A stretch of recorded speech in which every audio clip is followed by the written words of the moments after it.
Hey everybody, Steven here, and for today's video I have an unboxing of my Asus ROG Swift PG348Q monitor here. So you see it right here, so if you do want to skip that, I'm just going to show kind of a sped up version of me actually unboxing it so you can see that process.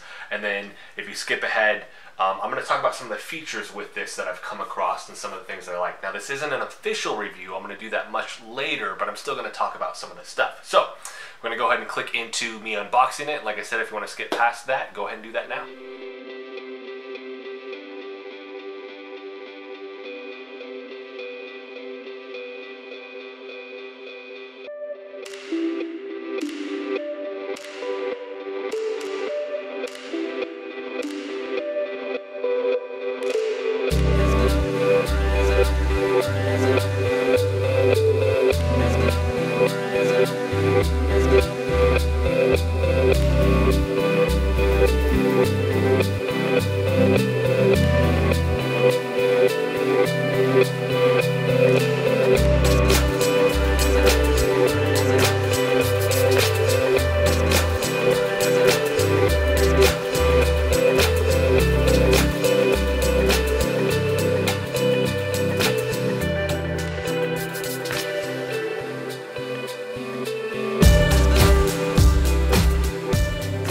Alright, so we're back, and this is the monitor. So this is a 34-inch, 21 by 9, 1440p ultra-wide monitor here. Special thing with this, it has G-Sync in it, and it's 100 hertz, so we get 100 frames per second with that if your hardware can handle it. Now, just talking about the physical build of it, it feels like it's quality material. But a lot of the big things with this is that it can actually go up and down, and you've seen that with anything new that is gaming, the ability to kind of go up and down, tilt, swivel, all that other stuff, right? You pan and tilt, go up and down with that, which is really, really cool. This is a heavy monitor, I will say that. So with trying to move some of this stuff, it is quite the process with making sure that you're careful. And I bring that up because I was dumb. I grabbed down here, trying to tilt it, pushed my finger too hard on it, killed some of the pixels down here. So be careful. It was just one of those things that I wasn't thinking, but it can happen. So with this 1440p, it is an adjustment period, I will say, with getting used to the 21 by 9 with that. Especially if you're viewing videos and they're not native 21 by 9, you're going to end up with black bars across it. For anybody out there that actually does content and they're trying to do gaming videos or anything like that in Premiere Pro or whatever your editing software is, you're going to have to change the aspect ratio on that, because otherwise your presets are going to black bar it, which I had to deal with that. So that was a learning curve. I will say with the G-Sync, that was a big learning curve also. Pulling up the control panel, making sure everything's on, making sure the monitor is set to that, making sure it is in your NVIDIA control panel, going in and you have to tweak the games. That was a learning curve for me. It doesn't just automatically make it so that it's going to work in the game. I had to, a lot of the presets I had to tweak, and I had to do some research with that, because I noticed certain games like Wolfenstein 2 and Far Cry, I was having horrible screen tearing with all of that. Now that I've fixed all of that stuff, I don't have any problems, and it runs buttery smooth. The two previous monitors that I've had, I had a BenQ 32-inch, and then I actually had the Acer Predator 32-inch. The BenQ was 60 hertz, so with that, just 60 frames a second. The Predator was 144 hertz with G-Sync up to 165. That was really, really smooth, and with that, I could tell the difference between the 165 and the 100. And I can tell the difference between the 60 and the 100, obviously. 100 works really, really well with that. 165 is just a little bit better. And there's a debate about how fast you can actually see. I can tell a slight difference, but this, in my opinion, is just a much better monitor. With that, going in and changing the presets, the big thing for me, turning vertical sync on in the control panel, and then turning vertical sync or V-Sync off in the actual game was the big thing for me, and then changing pre-rendered frames and stuff like that. So a little bit of an learning curve with that. Has the built-in LED at the bottom here. They have underneath here the cable management system that they have, which is basically just little slots in here that you can pull the cords out. I have them on this side. The only thing with that is it can be really, really tight trying to fit all that stuff in there. So I don't have all my cords in there. Just really, really too snug. And certain ones, like for the keyboard, I'm not going to run that through that because it's going to come, I just run it underneath with that. They have other things like the blue light filter in here, which is really, really cool. Scrolling down, I do want to say multi-display capability. I don't know who has two of these things. These things are really, really expensive. I mean, most of these are over $900, depending on what you're looking at, whether you're going through eBay or Amazon.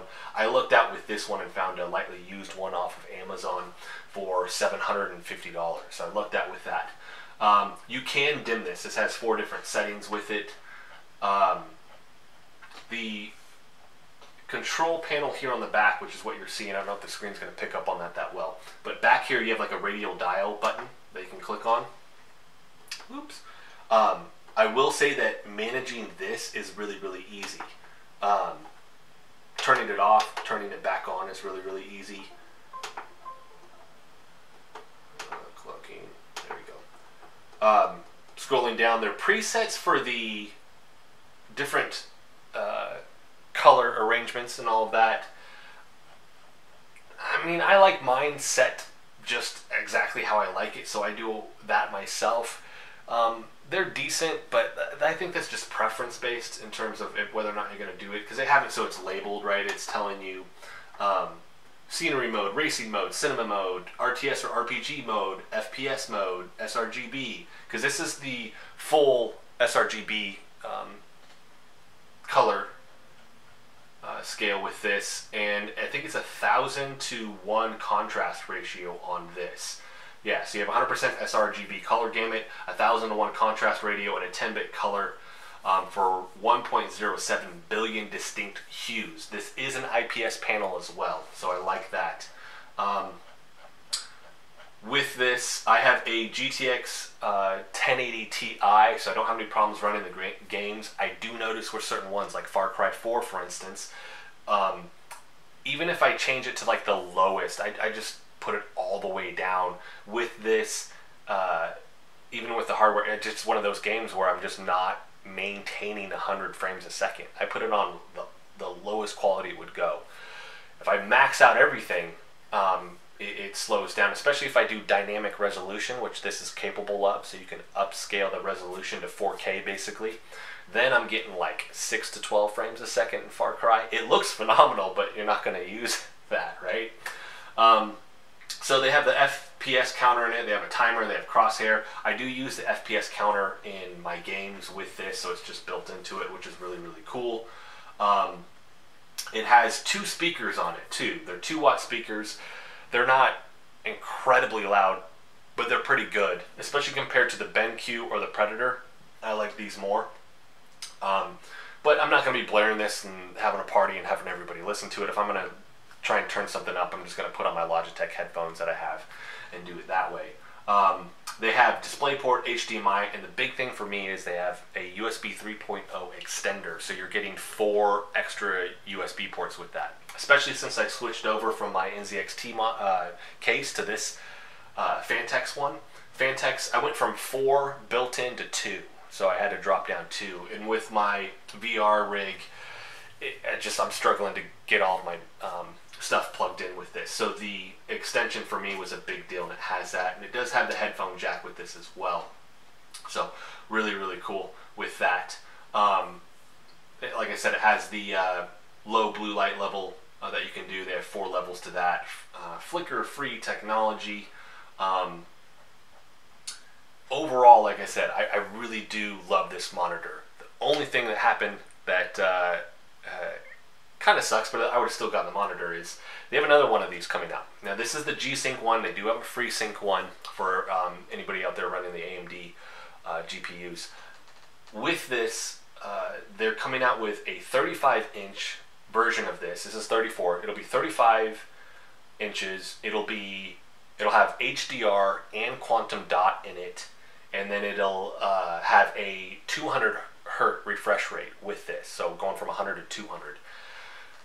that was supposed to come out a while ago. They keep bumping it. They're saying Q4 of this year, but it's probably going to bump to Q1 potentially with that. My expectation is that's going to be an insanely expensive monitor, right? This one's already bordering some, typically over $900 for this. Like, my guess is going to be in the $1,200 to $1,500 range for that next one. But I was like, ugh, I'm probably going to trade this thing in and get it. And I've had some of my PC buddies that are like, oh my God, why would you do that? And just because I kind of been infatuated with the tech, to be honest. I don't hunt. I'm not into cars. I'm not into guns. I mean, this is really my hobby that I do. So for me, trading in and upgrading and getting all those other things where people are like, oh, just wait for the next thing. It's like, why do that? I'll trade this in, retain some of the value, and I'll bump up to the next thing so I can enjoy it for a while. So with that being said, though, for anybody that doesn't want to wait or do it, like, this is a phenomenal monitor. Like I said, I'll do an official review where I'll get way more into it, but so far I'm loving this thing. I've been messing around with it a month and a half now. So that first unboxing video that you saw, I mean, that was a little bit ago. But learning curve with the G-Sync, but I thoroughly enjoy this monitor. I do want to showcase it is a little bit thicker, right? Just based off, obviously, all the tech that they put in this thing. And especially when you look at this angle, just to see how long it is, like, it's crazy. And it is very, very heavy. So you have to keep that in mind. I have this thing lined up right to the edge here, but it's not going anywhere. Solid build, right? Like, I think it's aluminum with this.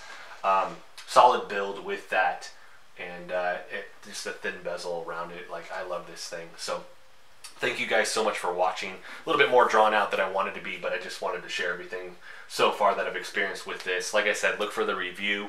Probably have that in the next coming couple weeks.